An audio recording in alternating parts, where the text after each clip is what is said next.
Ay, bundok! What? Para sumigaw sa bundok na yan! Kasi may problema ako at susuntukin mo ako!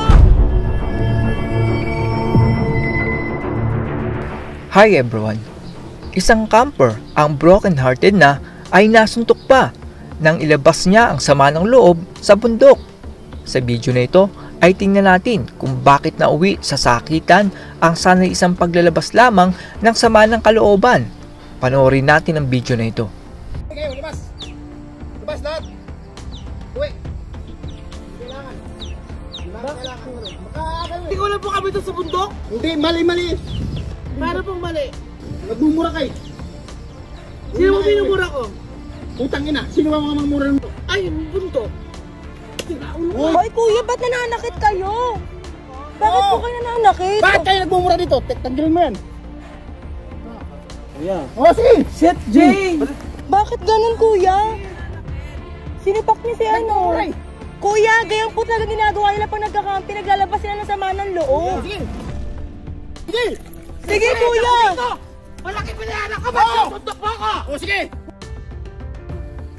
Malaki pinayanan ko dito! Bakit malaki minaya? Bakit yung mura mo Nakuli na dito? malaki bundok! Bakit minumura mo taga rito? Oh, bakit sinuntok mo ako? Kasi minura ko taga rito! Wala sa minumura kuya! Minura ko taga rito! Wala sa... Pangalan! Sige, pahayag ako! I-drop kami ng pangalan! I-drop kami ng pangalan, kuya! Bakit nanununtok? Sinuntok ako! Nanununtok? Magkakaalaman tayo! May-ari ka ba dito? Bakit kayo nanununtok? Ha? Wala kayong karapat. Wala kang karapatan saktan ako! Gabi pa kasi kayo Opo kuya, pero... Karapatan ko yun! Hindi.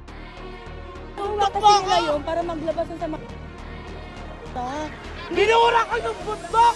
Sa piling ko kaya kami nandito! Para maglabas ang sama ng loob! Hindi ka tao sa bundok! Tang! Hindi kita mapapayagan! Wala. Ako! May pangalan nga! Ano siya binabanggit ang pangalan pero hindi tiga dito?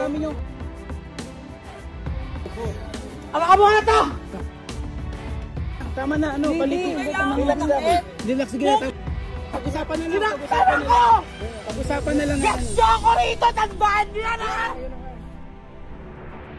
Sige na, tama na yan. Kagabi pa kasi kayo eh. Hindi, kuya. Nagabayaan ko lang. Nandito ako, wala lang. Hindi po pangalan yun. Pangamumura namin. Test po namin. May video po, may video. Ayun din.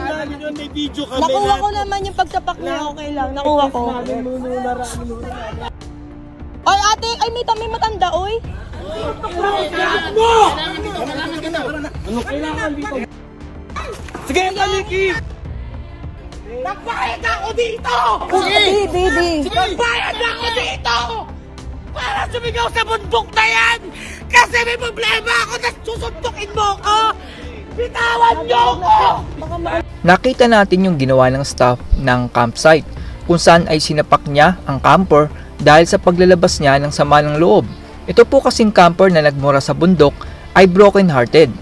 Dahil doon ay sinamahan siya ng kanyang mga kaibigan at nag-camp sila upang damayan ang kanilang kaibigan na nagluluksa.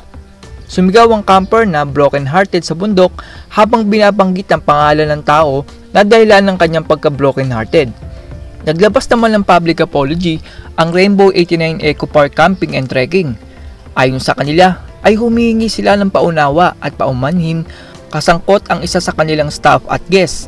Sa kasalukuyan ay nakakulong na daw po ang staff na nabanggit at under investigation na nangyaring insidente. Para doon sa staff ng campsite, dito ay sobrang mali ng staff ng Rainbow 89 Eco Park Camping. Kahit nasabihin na natin meron talagang rules na bawal magingay at magmura. Sana ang ginawa ng staff ay nilapitan nila ang grupo at nagpakilalang staff sila ng Rainbow 89 Eco Park. Kinausap dapat ng staff yung grupo ng mahinahon at maayos at sinabing bawal ang ginagawa ng grupo. Kung magalang ang pakikipag-usap ng staff ay panigurado na igagalang din sila ng grupo. Ang bungad kasi ng staff ay labas lahat, uwi, na parang itong staff ay nagtataboy lang ng aso sa kalsada na tanda ng hindi makatao. Yung asta kasi ng staff ay parang siya ang may-ari ng campsite at ang tingin niya sa mga guests ay parang bisitang palamunin. Isa pa dito ay napaka full service nitong campsite dahil dinig na dinig ang lakas ng suntok nung lalaking staff.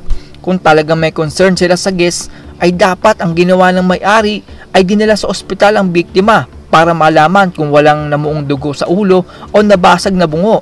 Dapat din ay pinasitiskan ng may-ari ng campsite ang biktima para makasigurado na nasa maayos lang ang biktima. Tapos noon ay saka idadaan sa legal na paraan ang pagpapatawag doon sa staff sa barangay or police station. Makikita din natin na ang staff ay kulang sa training at hindi alam ang gagawin kung sakaling may guest na lumabag sa kanilang patakaran. Bagos ay nakita natin na pinapaalis ng staff ang mga guest na parang nagwawalis ng basura.